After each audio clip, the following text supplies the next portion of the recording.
सांगतो आता की पोलीस लोक सीसीटीव्ही फुटेज देत नाही म्हणून कुठल्याही कार्यालयामध्ये तुम्ही व्हिडिओ शूटिंग करू शकता का एका सर्वसामान्याच्या एक न्यायासाठी. हा तर यांना ते जर झालं म्हणजे यांनी माझ्या मिस्टरवर खोटा गुन्हा दाखल केला म्हणजे या लोकांना अधिकार दिले खोटे गुन्हे दाखल करा एखादा स्ट्रॉंग हे करा हा टेबला करून पाकिटा घ्या नाही का हे यांना त्यासाठी. मग यांना खुर्ची सर्वसामान्य माणसासाठी नाही दिली मग यांना पैशासाठी दिली नाही तशी. कोणाच्या जीवावर जगता रे तुम्ही. तुम्हाला सरकार पगार देत आहे एखादा राजकीय एक माणूस देत नाही पगार तुम्हाला.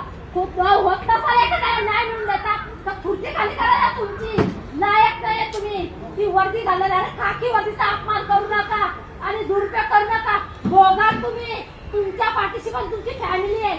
जसा माझ्या लहान लेकराला तुम्ही वनवास करायला लावले ना तुमची पण घरी पोरं आहेत.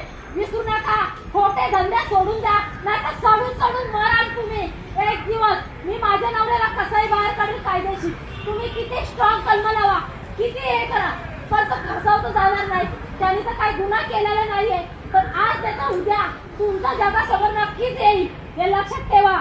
हरामखोरांना सोडा तुमची खुर्ची. न्याय मिळून देता येत नाही ना तर कशाला पैसे खाला बसतात का तुम्ही तशी. हा त्यांच्याकडून पैसे घेता तुम्ही हरामखोरांना. एखाद्याला न्याय मिळून देता हात लावून लावता. हा काकी वर्दीचा तुम्हाला इतका माज देता काकी वर्दीचा तुम्ही दुरुपयोग करताय. हा तुम्हाला सरकारने कशासाठी दिलंय हे तुम्हाला हा शासनाची नोकरी करताय का हरामखोरांची दलाली करताय तुम्ही. हा खोटे धंदे करायला लाजा कशा वाटत नाही तुम्हाला. लाजा वाटत लाजा धरा नसल न्याय मिळून देताय तर या पोलीस स्टेशनात ताला लावा. लायकी नाही तुमची एखाद्या महिलेला न्याय मिळून द्यायची. खोटे धंदे करता खोटे पुरावे तयार करताना तुम्हाला लाजा कशा वाटत नाही. हा लाजा कशा वाटत नाही आणि नंतर बोलता आमचा पोलीस अधिकारी चुकला. नंतर बोलतात हे आरामकर आमच्या पोलीस अधिकारी चुकला त्याला माफ करा. आणि काय रे सर्वसामान्यांचे तुम्ही खोटे गुन्हे दाखल करता तेव्हा तुम्हाला लाजा वाटत नाही का. लाजाने वाटत तेव्हा लाजा विकता का तुम्ही. बेमान होता तुम्ही खाकी वर्दीशी.